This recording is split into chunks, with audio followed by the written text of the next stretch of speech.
अब इन समस्याओं से निजात पाने के लिए हमें अपने पशुओं के लिए कुछ संरक्षण की आवश्यकता है।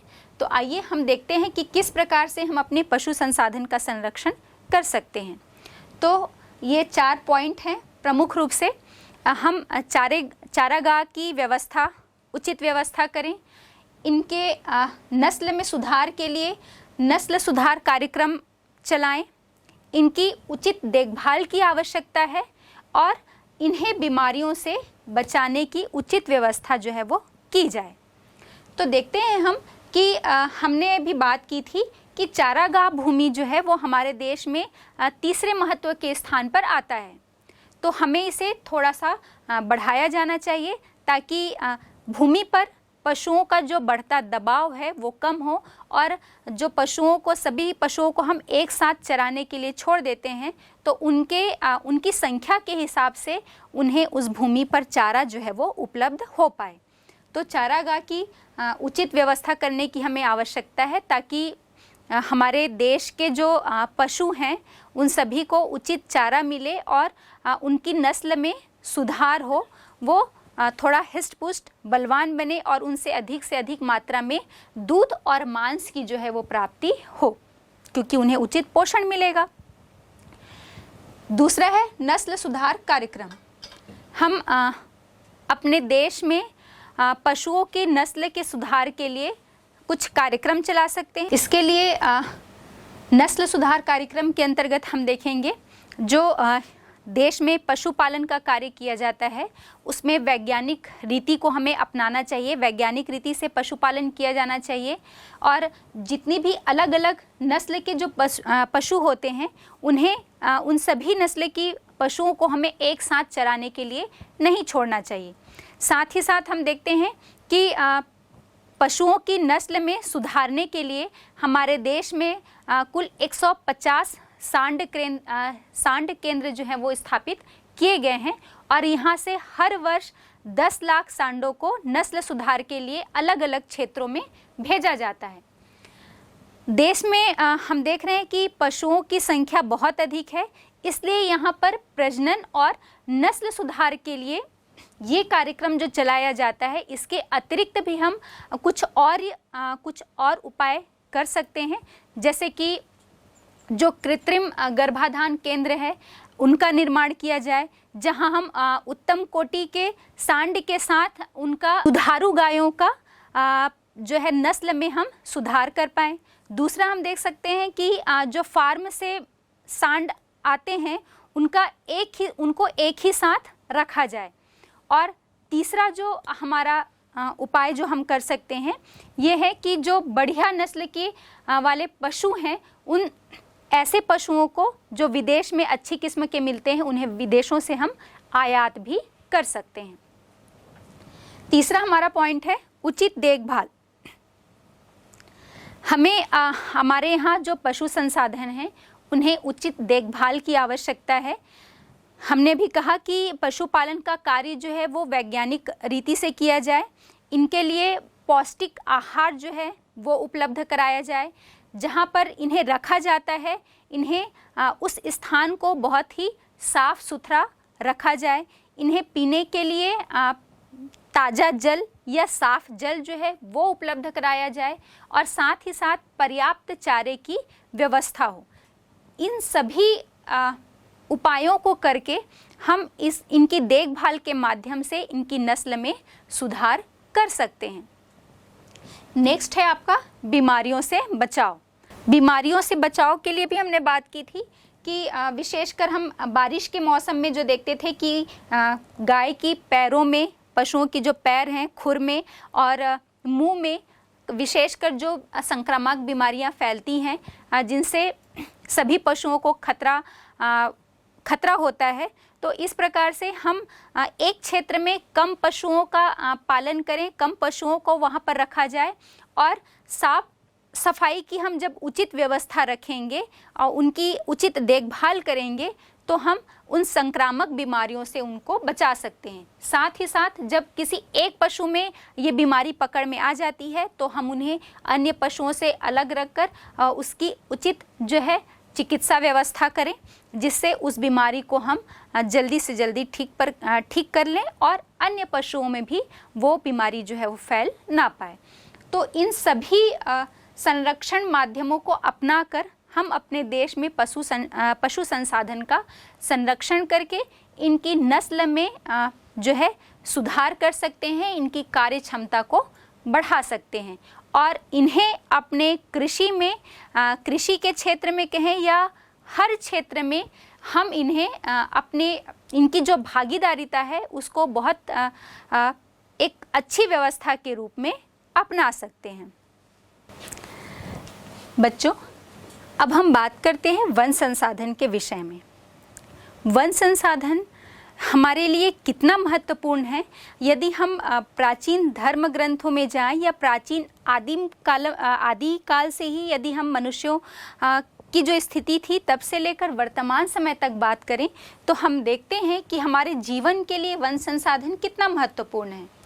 चाहे हम आवास की बात करें, वस्त्र की बात करें, भोजन की बात करें, औषधियों की बात करें, सब कुछ तो हमें वनों से प्राप्त होता है।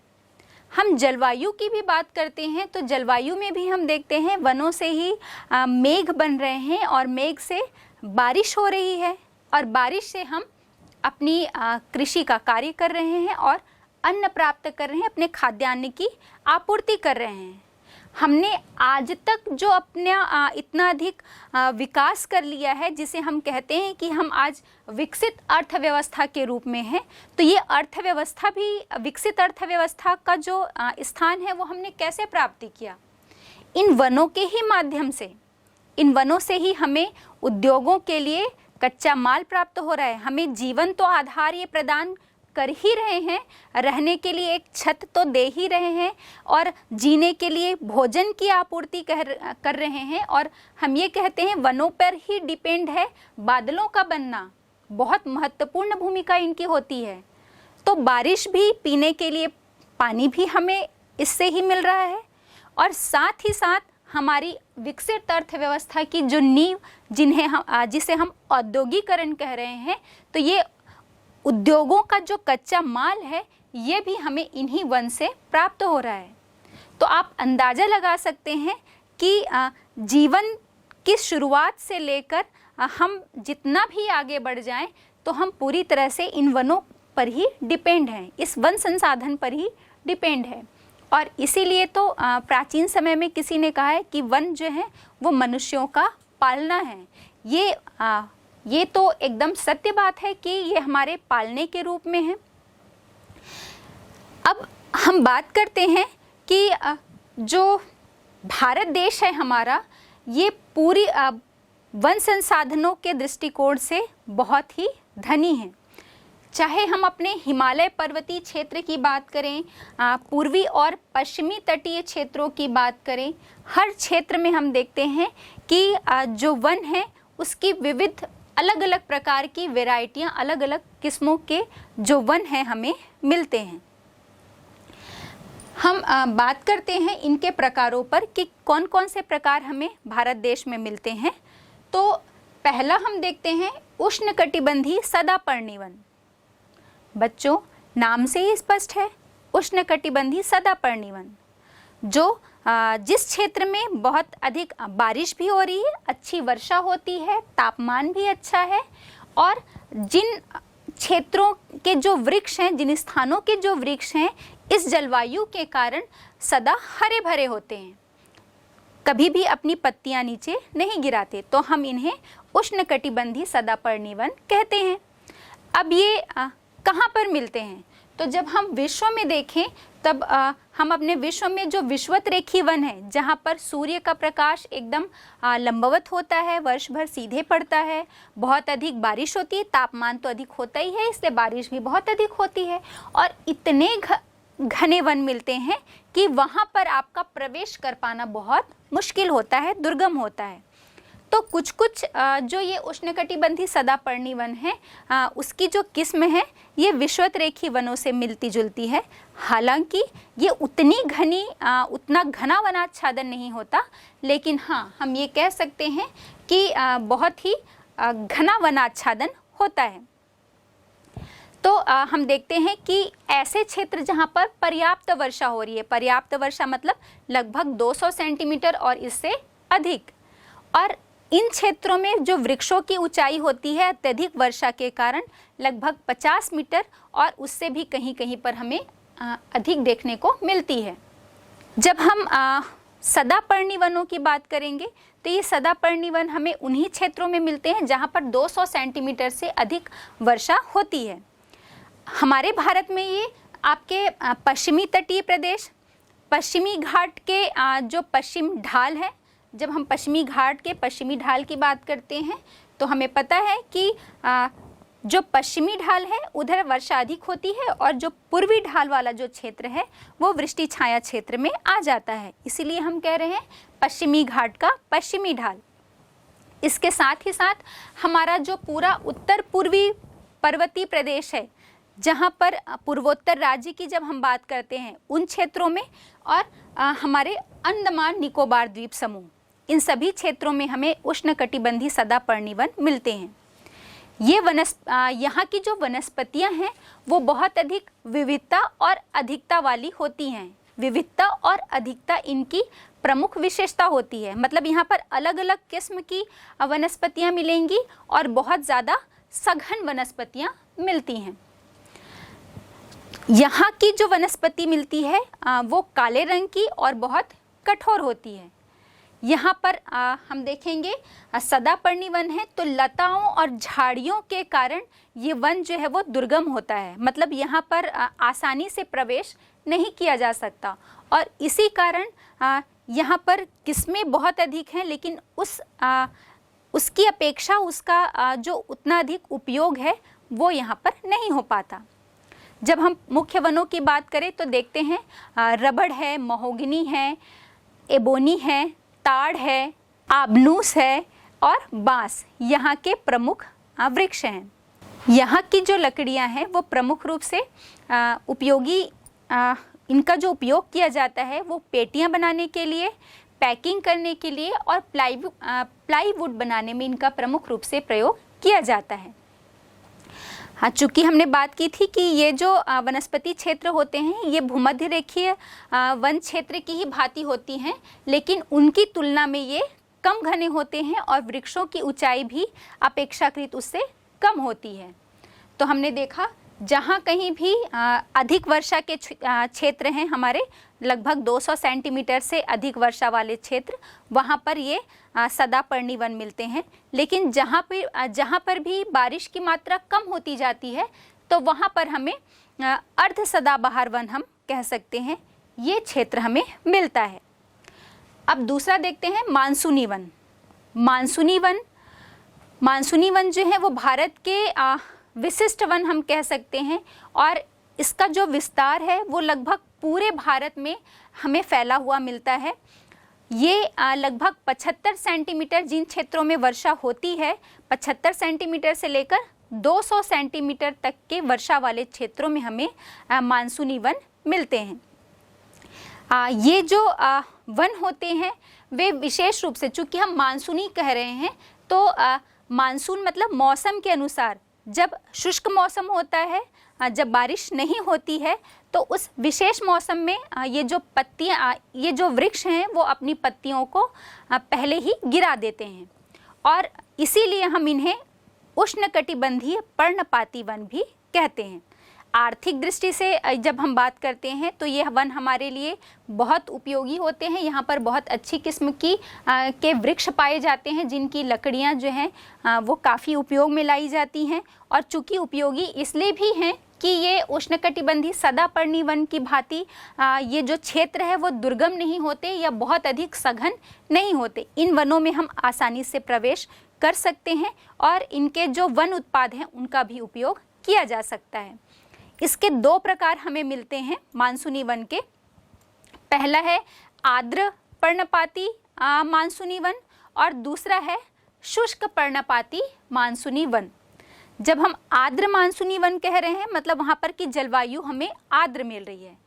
ये जो वन है यही आपको पर्णपाती और पतझड़ वन भी कहलाते हैं, क्योंकि यहाँ इन क्षेत्रों में हम देखेंगे जो ग्रीष्म ऋतु के ठीक पहले ये यहाँ के जो वृक्ष हैं या वनस्पतियाँ हैं ये अपनी पत्तियों को गिरा देते हैं और इसीलिए हम इन्हें क्या कह रहे हैं, पर्णपाती वन। यहाँ के वृक्षों की ऊंचाई 30 से 40 मीटर तक होती है और हमने पहले भी बात की है कि ये सदापर्णी वनों की भांति बहुत अधिक सघन नहीं होते, ना ही यहाँ वृक्षों की ऊंचाई जो है वो बहुत अधिक होती है और इसीलिए चूँकि ये हमारे सुगम्य हैं, जाने के योग्य हैं, इसलिए आर्थिक दृष्टिकोण से ये वन हमारे लिए बहुत उपयोगी होते हैं। चूँकि हम आर्द्र क्षेत्र की बात कर रहे हैं तो ये वन 100 से 200 सेंटीमीटर वर्षा वाले क्षेत्रों में मिलते हैं। ये भारत की हम बात करें तो ये वन गंगा की निचली और मध्य घाटियों में, साथ ही साथ आपका जो पूर्वी तटीय मैदान है वहाँ पर पाए जाते हैं। मतलब आपका छत्तीसगढ़ हो गया, हम पूर्वी उत्तर प्रदेश की बात करते हैं, ओडिशा हो गया, आंध्र प्रदेश है, महाराष्ट्र है, कर्नाटक की हम बात करें या केरल, ये सभी क्षेत्रों में हमें आर्द्र मानसूनी वन देखने को मिलते हैं।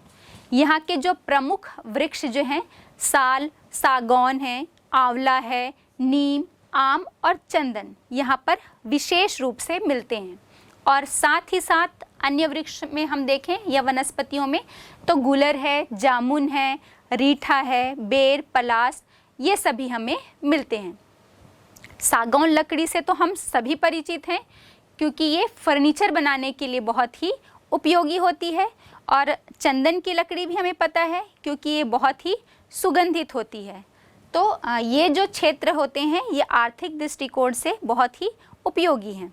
फिर हम इसका दूसरा प्रकार देखते हैं, शुष्क मानसूनी वन या शुष्क पर्णपाती मानसूनी वन। ये वन जो होते हैं ये ग्रीष्म ऋतु के आरंभ से ही अपनी पत्तियां गिरा देते हैं। जहाँ पर कृषि भूमि का विकास किया जाना होता है, ऐसे क्षेत्रों में इन वनों को काटा भी गया है।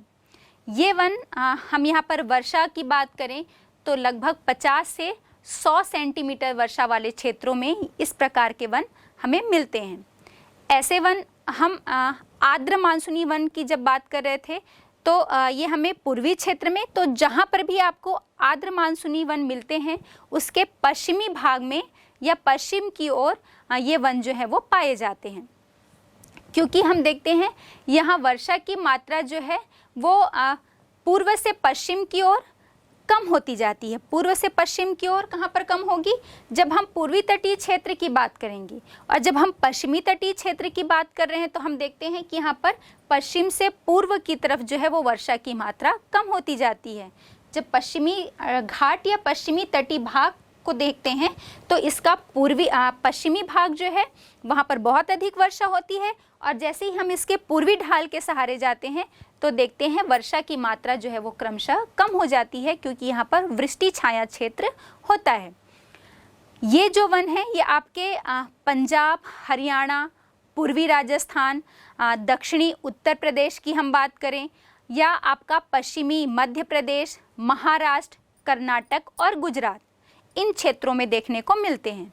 तो पंजाब, हरियाणा ये क्षेत्र ऐसा है कि जैसे ही बंगाल की खाड़ी वाला मानसून जो है आगे बढ़ता है तो ये जैसे जैसे पूर्व से पश्चिम की तरफ बढ़ता जाता है तो यहाँ पर भी बारिश की जो मात्रा है वो कम होती जाती है।